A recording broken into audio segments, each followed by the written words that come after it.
అందరికీ నమస్కారం. నేను మీ ఈరమ్మ. ఎట్లున్నారు? ఇంగ్లీష్ వింటే రాదు అంటేనే వస్తుందనే కార్యక్రమానికి స్వాగతం, సుస్వాగతం. ఇలా మన ఈరన్నతో ఇంగ్లీష్ ముచ్చట్లు విందాం రండి. ఈ రోజు మన బషీర్ అన్న మన ఆంగ్ల యజ్ఞానికి వచ్చాడు. ఎందుకంటే తనకు ఇంగ్లీష్ లో ఏదో సమస్య ఉందంట. మన బషీర్ అన్న బాధలు ఏందో తెలుసుకుందాం రండి. అన్న బషీర్ అన్న నమ్మిస్తానే, ఎట్లున్నవే? నమస్తే రమ్మ, బాగున్నారా మీరు?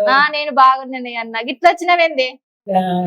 ఏం లేరమ్మా, రెండు సందేహాలు ఉన్నాయి, డౌట్స్ ఉన్నాయి. ఏం లేదు, నేను ఉదయం నుంచి బిజీగా ఉన్నా అంటే I is busy since morning అనన్నా, లేకపోతే I has been busy since morning అనాలా? దీంట్లో ఏది కరెక్టో నాకు తెలుస్తలేదు. అయ్యో, ఇది అర్థమైతే లేదా ఆయ బషీర్ అన్న నీకు? ఇది చెప్పడానికి మా ఈరన్న ఉన్నాడే. మా ఈరన్న ఆంగ్లేయంలో పెద్ద తోపు. అవును, మరి నీకు తెలియదేమో. నేను తీసుకుపోయి నీకు చూపిస్తారా? మా అన్న మొత్తం నీ డౌట్లన్నీ క్లియర్ చేస్తాడు. అది చెప్పిస్తా, నాకు కూడా చాలా జన్మధన్యం అయిపోతుంది. మరి నా ఎంటరా పోదాం. సరే పోదాం, పిలువ పంతుల్ని పిలువ. ఓ ఈరన్న, మంచిగున్నావా? ఇగో మా బషీర్ అన్న ఇంగ్లీష్ రాక చాలా సతమతం అవుతుండే. ఈరన్న జర చెప్పు కదా తనకి. ఇంగ్లీష్ రాక కొలువు లేక ఎంతో బాధపడుతుండు. జర చెప్పు, కొలువు వచ్చేటట్టు అయ్యి ఇంగ్లీష్ వచ్చి. బషీర్ అన్న డౌట్ విన్నాను. బషీర్ అన్న ఏమంటుండంటే, నేను ఉదయం నుంచి బిజీ ఉన్నానంటే I is busy since morning అనాలా, లేదా I has been busy since morning అనాలా అని అడిగాడు, చెప్పాడు. ఇదే కదా డౌట్ బషీర్ అన్న. అయితే రెండు రాంగ్. అసలు ఐ తర్వాత యామ్ రావాలి. I'm busy since morning, I తర్వాత యామ్ వస్తుంది. ఐఎమ్ బిజీ అనొచ్చు. ఐఎమ్ బిజీ వరకు వాక్యం కరెక్టే. మళ్ళీ సిన్స్ మార్నింగ్ అంటే వాక్యం మొత్తం రాంగ్ అనమాట. అంటే ఉదయం ఇప్పుడు బిజీ ఉన్నానంటే ఐఎమ్ బిజీ నవ్ అనొచ్చు. మీరు ఉదయం నుంచి బిజీ ఉన్నారు అని చెప్పాలనుకుంటుంది కదా. మళ్ళీ నెక్స్ట్ సెంటెన్స్ ఏమన్నారు? I has been busy since morning అన్నారు. ఇది 90% కరెక్టే. 90% ఎందుకంటున్నానంటే, అక్కడ ఐ తర్వాత హ్యాస్ బదులు హ్యావ్ ఎట్టుంటే సరిపోతుండే. ఐ వచ్చినప్పుడు హ్యావ్ రావాలి. ఐ ఉదయం వచ్చినప్పుడు అక్కడ హ్యావ్ రావాలి. హీ షీట్ వచ్చినప్పుడు హ్యాస్. అంటే అక్కడ I have been busy since morning అన్నారు. సో ఈరమ్మ బషీర్ అన్న డౌట్ ఏంటంటే, నేను ఉదయం నుంచి బిజీగా ఉన్నా అంటే ఐఆమ్ బిజీ సిన్స్ మార్నింగ్ అనాలా, లేదా I have been busy since morning అనాలా అనేది డౌట్. ఇప్పుడు బిజీ ఉంటేనేమో ఐఎమ్ బిజీ నవ్ అనాలి. నేను ఉదయం నుంచి బిజీ ఉన్నా, 2 days నుంచి బిజీ ఉన్నా, 2 weeks నుంచి బిజీ ఉన్నా, 2 months నుంచి బిజీ ఉన్నా, 2 years నుంచి బిజీ ఉన్నాను అని చెప్పేటప్పుడు హ్యావ్ బీన్ లేదా హ్యాస్ బీన్ వాడాలి. ఐ వి యూ దే అనే సబ్జెక్ట్స్ వచ్చినప్పుడు హ్యావ్ బీన్ వాడాలి. హీ షీట్ వచ్చినప్పుడు హ్యాస్ బీన్ వాడాలి. So I have been busy since morning అనేది correct. I'm busy since morning కూడా రాంగ్. ఐ హావ్ బీన్ అనాలి. ఐ వి యూ దే వస్తే have been, he she it వస్తే has been. Basheer అని ఏమైనా అర్థమైందా? అర్థం కాలేదు. మరొకటి వాక్యం అడుగుతాను, ట్రై చేయండి చూద్దాం అర్థమైందా లేదా. ఆమె ఉదయం నుంచి బిజీగా ఉంది, చెప్పండి చూద్దాం. ఆమె ఉదయం నుంచి బిజీగా ఉందంటే she is busy since morning. Basheer అన్న, నేను ఇంతకు ముందు చెప్పిన కదా, అసలు ఈజ్ రాదు బషీర్ అన్న. ఇప్పుడు బిజీ ఉన్నాను అంటేనే అమెజాన్ లో వాడాలి. ఐ తర్వాత యామ్ వస్తుంది, ఉదేలు వచ్చినప్పుడు ఆర్ వస్తుంది, హీ షీట్ వచ్చినప్పుడు ఈజ్ వస్తుంది. ఆమె ఎప్పటి నుంచో కదా, పాస్ట్ టు ప్రెసెంట్ కదా. షీ హ్యాస్ బీన్ ఉండాలి. అంటే వాక్యంలో సబ్జెక్ట్ తర్వాత హ్యావ్ బీన్ లేదా హ్యాస్ బీన్ ఉండాల్సిందే. ఐ ఉదే వచ్చినప్పుడు హ్యావ్ బీన్, ఈ షీట్ వచ్చినప్పుడు హ్యాస్ బీన్. ఇప్పుడు చెప్పండి ఏమనాలి ఆమె ఉదయం నుంచి బిజీ ఉంది అంటే? ఆమె ఉదయం నుంచి బిజీగా ఉందంటేనేమో she has been busy since morning అని చెప్పాలి. కరెక్ట్. ఓకే. ఇప్పుడు ఇంకొక ప్రశ్న.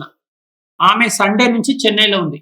ఆమె సండే నుంచి చెన్నైలో చెన్నైలో ఉంది. ఉంది సండే నుంచి. మళ్ళీ ఈజ్ అంట. ఎప్పటి నుంచి ఉంది కదా, పాస్ట్ నుంచి ప్రెసెంట్ కదా. హ్యావ్ బీన్ లేదా హ్యాస్ బీన్ ఉండాలి సబ్జెక్ట్ తర్వాత. మరి she have been, she has been చూసుకోండి. చెప్పింది జాగ్రత్త అన్న చెప్పేది. Okay. She has been busy అనాలా, షీ హ్యావ్ బీన్ అనాలా? షీ హాస్ బీన్ అనాలి. షీ హాస్ బీన్ ఎక్కడ అన్నారు? చెన్నైలో. She has been in Chennai. అదేం చెప్పిండ్రు? సండే నుంచి. Sunday. She has been in Chennai. She has been in Chennai since Sunday. ఇంకొకటి లాస్ట్ వారు ఉదయం నుంచి హ్యాపీగా ఉన్నారు, సంతోషంగా ఉన్నారు. చెప్పు బషీరన్న. వాళ్ళు ఉదయం నుంచి హ్యాపీగా ఉన్నారండి. ఆ. They are happy since morning. ఏంటి రమ్మ బషీరన్న ఇట్లా అరే కన్ఫ్యూజ్ అవుతుండు? ఏమైనా పోయిందా? జర మంచిగా ఈయనే అన్న మైండ్ ఎందుకంటే పెట్టిరా. వారు ఇప్పుడు సంతోషంగా ఉంటే దే ఆర్ హ్యాపీ అనాలి బషీరన్న. మీరేమన్నారు? హ్యాపీగా ఉంటేనేమో దే ఆర్ అనాలి. ఆ, వాళ్ళు ఉదయం నుంచి సంతోషంగా ఉన్నారు కదా. ఉదయం పొద్దుగాల నుంచి పొద్దుగాల పొద్దుగాల నుంచి సంతోషంగా ఉన్నారా? హ్యాస్ బిన్ వాడాలి ఎప్పటి నుంచో ఇప్పటి వరకు అంటే ఓకే. పాస్ట్ నుంచి ప్రెసెంట్ వరకు కాబట్టి ఐ తర్వాత హ్యావ్ బీన్, హీ షిట్ తర్వాత హ్యాస్ బీన్. చెప్పండి, వారు ఉదయం నుంచి సంతోషంగా ఉన్నారు బషీరన్న. ఉదయం నుంచి సంతోషంగా ఉన్నారు, బిజీగా ఉన్నారు. సంతోషంగా ఉన్నారంట. సంతోషం ఆ, ఆనందం ఆనందమా? ఆ, ఆనందంగా మన ఉన్నారంట. తెలంగాణ భాషలో ఆ, మనం ఆనందం అంటాం, ఆనందం ఖుషి అంటాం. ఖుషి Right, అంటాం. okay. ఖుషిగా ఉన్నారు. ఖుషిగా ఉన్నారు. They have been ఆ, సంతోషంగా ఉన్నారు. యాదవ్ పొద్దుగాల నుంచి పొద్దుగా హ్యాపీ అంటారే అన్న ఇంగ్లీష్ లో. they have been happy ఆ. since morning. మొత్తానికి బషీరన్న నేరుస్తలే అన్న జరా. ఓకే కదా, ప్రాబ్లం మనకి సాల్వ్ తెలంగాణ అయినట్లే కదా. యాస భాష కదా, అవును. కొంచెం అప్పుడప్పుడు జర మీరు పట్నం కాబట్టి కొంచెం న్యాచురల్ గా మా తెలంగాణ మోటి భాష జర గిట్లే ఉంటది రమ్మ. ఇంకొకటి బషీరన్న, ఏదో ఒక డౌట్ క్లారిఫై చేశానని ఇంగ్లీష్ వచ్చిందని అనుకోవద్దు. నువ్వు రోజు ఇంగ్లీష్ ఎట్లా నేర్చుకుంటున్నావు? బుక్స్ చదువుతున్నావు, యూట్యూబ్ ఛానల్ చూస్తున్నావు ఇంట్లో కూర్చొని? చూడు పెద్ద పంతులు నిజం చెప్పాలంటే చెప్పండి. చాలా మంది మా దోస్తులు చెప్పిండ్రు, అరే యూట్యూబ్ లా ఒక్కొక్కటే నేర్చుకుంటే ఊకే అది రాయనీకేనే చేయనీకేనే అయిపోతుంది, యూట్యూబ్ కూడా వచ్చి ఏమన్నా ముందరకు వచ్చి అనిపిస్తాడా? మా దోస్తు గారు చెప్పిండు, అనిపించాడు. యూట్యూబ్ కూడా మరి రాసే మన అవుతుందా? ఏం కాదు. మరి ఎట్లా చేస్తే బాగుంటది అని నేను తెలుసుకున్నా. మరి ఎట్లా చేస్తే బాగుంటది రమ్మ జరా? ఏముంది, మన ఈరన్న దగ్గరికి రండి అందరు కలిసి. అవునా? మరి ఇప్పుడు నీ డౌట్ క్లియర్ చేయలేడా మన ఈరన్న? అందరికి గిట్లనే చేస్తాడు. ఈరన్న సారు పంతులు గారు జర చెప్పారండి.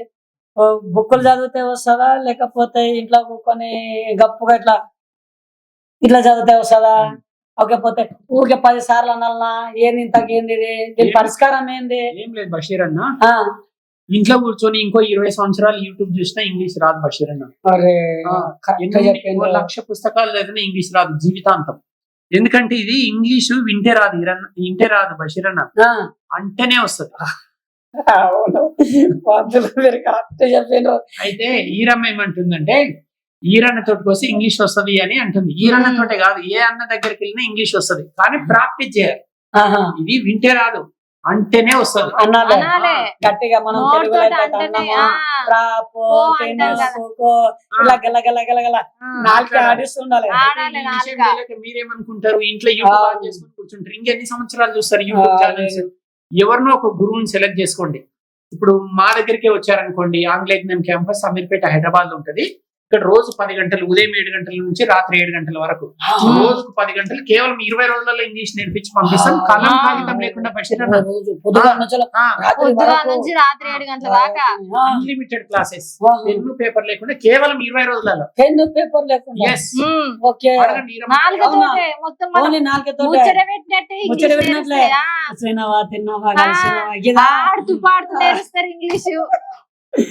ఎంత బాగుంది రమ్మ, చాలా మంచిగా. ఇంకేం లేదు, బ్యాగ్ లో బట్టలు పెట్టుకొని రావాల్సింది. దోస్తులను దొరుకుని అన్న దగ్గరికి రా. నేను వస్తాయి రమ్మ, 2 రోజులనే నేను తప్పకుండా వస్తాయి. మరి ఫీజు ఫ్రీగా ఉండదు, ఫీజు ఉంటది. అవును ఈరమ్మ, ఎట్లా ఉంది? 7,000 వ్యవసాయం చేస్తారు. తక్కువ చెప్పించు. బాబు ఏమంటుండు? బీదవాన్ని అంటుండు.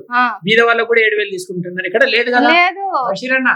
నీవు నిజంగానే బీదవాడవైతే, ఒకవేళ 10th, ఇంటర్, డిగ్రీ మొత్తం గవర్నమెంట్ స్కూల్స్, కాలేజెస్ లో చదివింటే ₹1 కూడా ఇవ్వాల్సిన పని లేదు.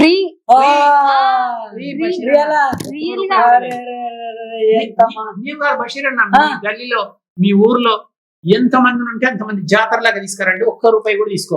ఒకవేళ ప్రైవేట్ లో చదివి ఉంటే 7,000 ఫీజు ఉంటది. నేనంతా గవర్నమెంట్ లో చెప్పినవేరమ్మ.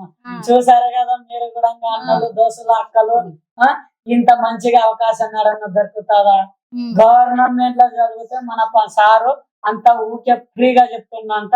ఇంకా నేను నేర్చుకుంటా. ఎంత మంచిగా చెప్పిండ్రు చూడండి అన్న. నాకు చాలా సంతోషం అనిపించింది. చాలా చాలా మంచిది. మంచి శుభవార్త చెప్పిన ఈరమ్మ. జన్మధన్యం అయిపోయింది. సరే నేను వస్తా ఈరమ్మ.